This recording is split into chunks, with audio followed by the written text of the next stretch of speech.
para peretas itu men-scraping data kemudian memang menjualnya. Kita sangat prihatin sekali, harusnya pemerintah menjaga keamanan data dan cyber. Selamat datang di acara Opo Ngono Podcast Mikir untuk Mikir. Hari ini kita kedatangan tamu luar biasa, Bapak Aldi, menjadi Ketua Umum dari Sisendo. Siap.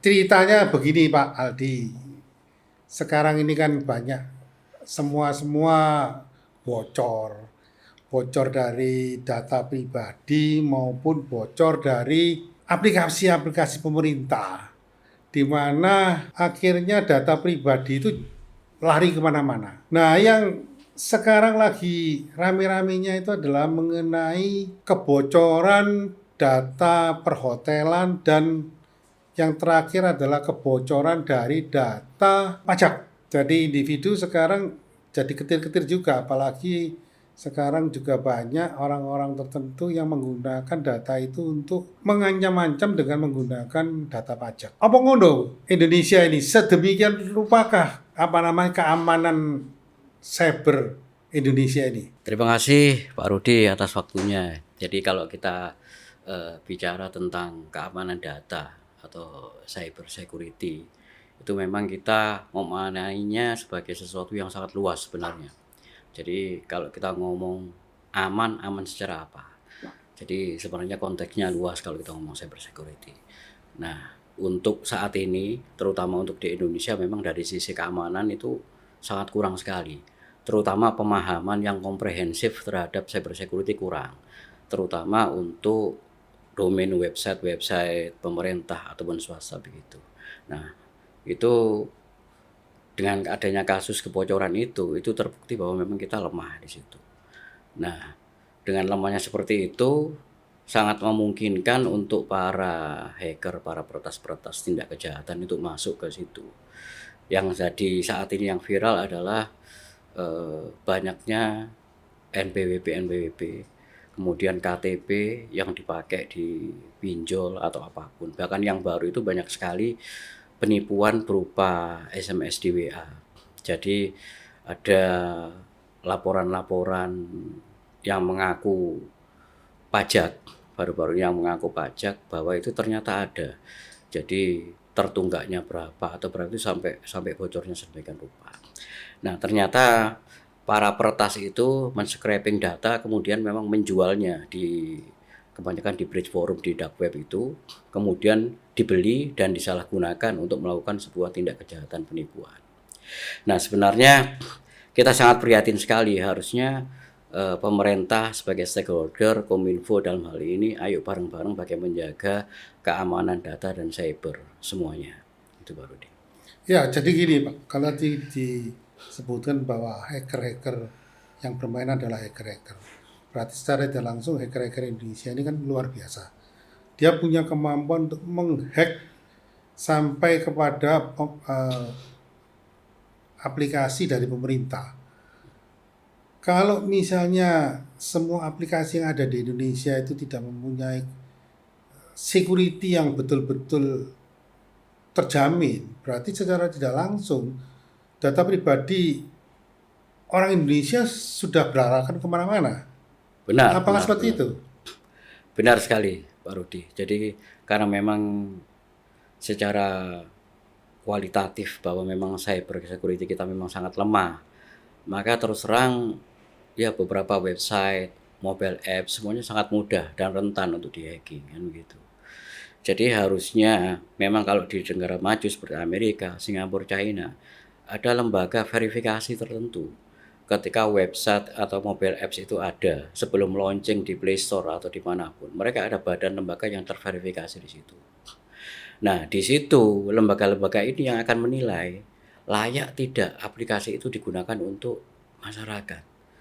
Nah, kalau di kita kan nggak ada itu semuanya, gitu loh. Nah, semoga saja di pemerintahan Bapak Prabowo itu sebentar lagi ada proses scanning, ada proses penetrasi tes, di mana semua mobil apps yang akan launching di Play Store itu harus ada badan verifikasinya. Wah, kalau misalnya Pak Aldi bicara seperti itu, berarti Indonesia ini menggunakan aplikasi tanpa melalui screening. Benar, benar, benar, benar. Berarti kalau misalnya aplikasi itu tidak melalui screening digunakan, berarti secara tidak langsung, misalnya contoh paling gampang lah, yang sekarang juga lagi rame, bahwa apa namanya, di eh, aplikasinya Pertamina, My Pertamina, di mana pembatasan melalui barcode. Barcode itu sekarang tidak terkunci pada kuota tertentu, tapi dia bisa melebihi kuota itu. Dan ini menjadi sesuatu yang istilahnya mencuri, tapi dengan cara yang legal, karena barcode itu bisa digunakan untuk mengambil BBM itu. Berarti secara tidak langsung kalau kita ngomong eh, aplikasi My Pertamina ini, kalau tadi disebutkan Pak Aldi bahwa tidak melalui screening, berarti beli aplikasi seperti beli kucing dalam karung dong. Benar, benar, benar, benar. Benar, benar. Wah, berbahaya sekali dong, Pak. Ya bisa dikatakan berbahaya Pak, karena kan memang hampir semua apps, mobile apps ya terutama di Play Store itu tidak melalui proses verifikasi yang cukup ketat.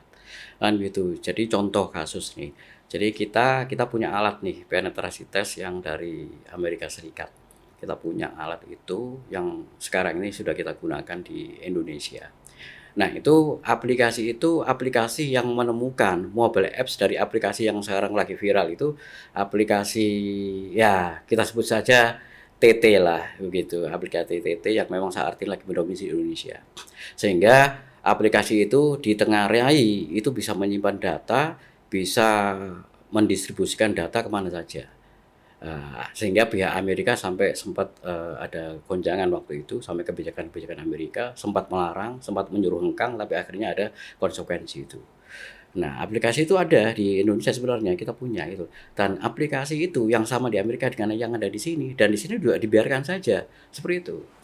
Padahal mohon izin bahwa aplikasi itu ya memang stealing data, memang stealing data. Tapi kita santai-santai dan diam saja. Artinya kan memang data ini sesuatu yang memang tidak dianggap penting. Padahal memang sangat penting.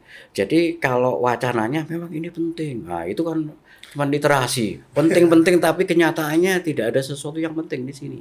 Kan Dianggap gitu. penting tapi tidak penting. Dianggap tidak penting. Setelah masyarakat resah dan goyang baru jadi penting. Nah, itu pun kadang-kadang dianggap tidak penting Pak Rudi. Berhenti Kenapa? di Nah, penting aja. berhenti di situ.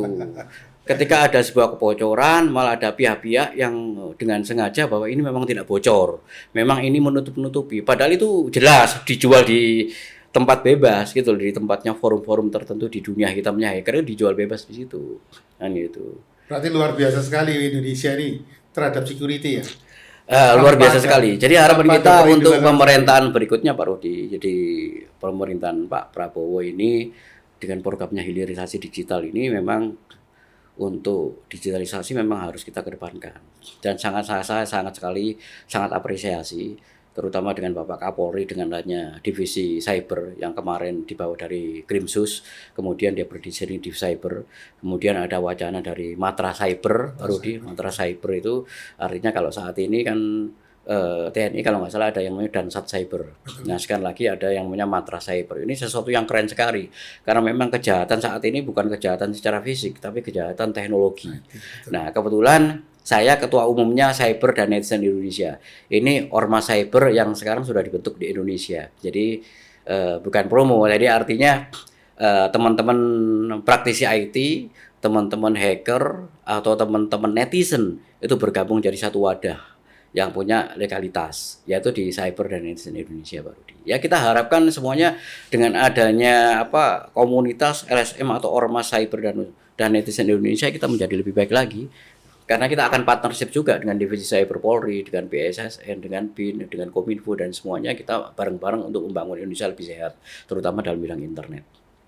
Mantap ini Pak, karena saya mengikuti Sisendo Cyber Netizen Indonesia ini satu-satunya yang saya tahu di Indonesia adalah LSM yang bergerak secara serius untuk memproteksi yang berkaitan dengan keamanan cyber. Mau tidak mau supaya pemerintah itu menjadi serius memperhatikan bahwa keamanan cyber itu menjadi prioritas utama, karena tanpa adanya proteksi yang betul-betul mumpuni dan betul-betul kuat, teknologi yang katanya berkembang pesat dan istilahnya banyak menggunakan istilah digital, segala sesuatunya digital. Apalagi kita kalau bicara tentang eh, teknologi yang katanya semua mau dibikin KTP lah, Betul, tapi betul. E-nya itu opo gitu loh. Nah ini yang seringkali pemerintah ini menganggap bahwa lebih enak bicara dalam konteks narasi daripada aplikasi. Nah Benar, ini benar.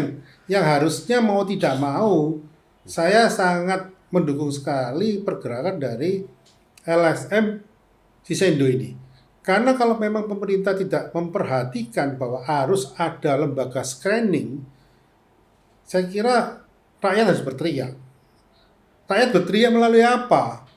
Mau tidak mau harus melalui netizen dan melalui media online. Nah Ya, ini yang saya lihat Pak Aldi ya, bahwa programnya Sisendo ini minimal mungkin bisa dibantu diberikan penjabaran lebih luas supaya pendengar dari Opongono itu memahami bahwa sejauh apa nantinya yang disebut dengan Sisendo itu bergerak. ya. Jadi gini Pak Rui, jadi Sisendo itu singkatan dari Cyber Netizen Indonesia. Jadi organisasi ini atau NGO ini dulu ceritanya memang kita inisiasi sewaktu saya masih menjadi anggota netizen Polda Jatim. Jadi waktu itu di zamannya Pak Mahfud Arifin waktu itu masih Kapoldanya itu. Jadi di seluruh jajaran Polda Jatim itu semua polres-polres itu punya netizen. Nah, bergabung jadi satu, jadi dia menggunakan kekuatan netizennya itu sebagai anti hoax, anti bullying dan anti itu. Ya, jadi bersama-sama dan kalau nggak salah itu satu-satunya Polda se-Indonesia yang punya netizen Punya netizen. khusus. Jadi sebenarnya ini yang menginisiasi saya. Jadi ketika itu ada kemudian, wah kenapa tidak dinasionalisasi kan begitu. Jadi ketika saya punya inisiatif itu, punya inisiatif seperti itu, ya kita perlebar lagi. Jadi teman-teman praktisi IT, jadi kita lagi sounding juga dengan yang namanya Aptignas, jadi Asosiasi Pengusaha Teknologi Informasi dan Komputer Nasional itu. Jadi kita punya produk-produk digital semuanya ada. Jadi kebutuhan semuanya orang Indonesia, dimulai kebutuhan komputer, kebutuhan laptop, kebutuhan website, kebutuhan sistem informasi, aplikasi, web app, semuanya bisa dicari di Sisendo. Karena kita dari DPC, DPD seluruh Indonesia itu bisa tangani itu. Hardware sampai software. Hardware sampai software kita bisa Mantap, itu mantap. semuanya. One stop showing. Ya, jadi itu kalau dari divisi bisnisnya ya, dari teman-teman monggo silakan bergabung saja dengan organisasi kita. Yang kedua, kita ada organisasi yang namanya dari divisi dari Sisendo ada yang namanya Interpol Watch. Jadi Interpol Watch itu singkatan dari Internet Police Watch. Nah, ini yang nanti akan bekerja sama dengan pihak Polri, pihak TNI atau BSSN. Nah, Internet Police Watch jadi dia yang anti hoax, yang dia memberitahu kepada mungkin kejahatan tidak kepada anti hoax semuanya dia yang akan menetralisir itu semua. Jadi dulu ketika anti hoax semuanya, ketika dulu saya masih berkutat di dunia hitam, artinya di Hacker. di hacker atau di black hat itulah kan begitu. Justru kita menetralisin akun-akun yang ditengarai memang mendiskreditkan pemerintah waktu itu. Jadi peperangan waktu itu memang sangat sering di dunia Perang maya. udara. Ya, perang udaranya memang di situ gitu. Jadi Ya, ya, ya. tim cyber hitam, tim cyber putih di dunia maya sangat luar biasa. Nah, gitu. Dulu adanya dengan masih ingat mungkin cebong dan apa itu Cebong waktu itu. kampret. Nah, cebong dan kampret itu bahasanya luar biasa. Jadi Ya. kita semoga lah dengan kehadiran NGO kita, Cyber dan Netizen Indonesia nanti bisa partnership dengan lembaga pemerintah dan bisa menjadikan Indonesia lebih baik lagi. Dan ini sebenarnya momen yang sangat luar biasa. Kenapa? Karena Polri ada punya Div Cyber ya yang baru ini punya Div Cyber khusus. Jadi TNI juga akan didirikan Matra Cyber juga. Nah sekarang Indonesia juga punya Ormas Cyber juga. Betul. Marilah kita bareng-bareng membangun bangsa ini menjadi sesuatu yang jauh lebih baik. Betul. Dan gitu. Jadi saya juga tidak akan pernah bisa apa-apa kalau tanpa bantuan teman-teman praktisi IT dan lain-lain itu Pak Rudi. Ya. Luar biasa, Pak.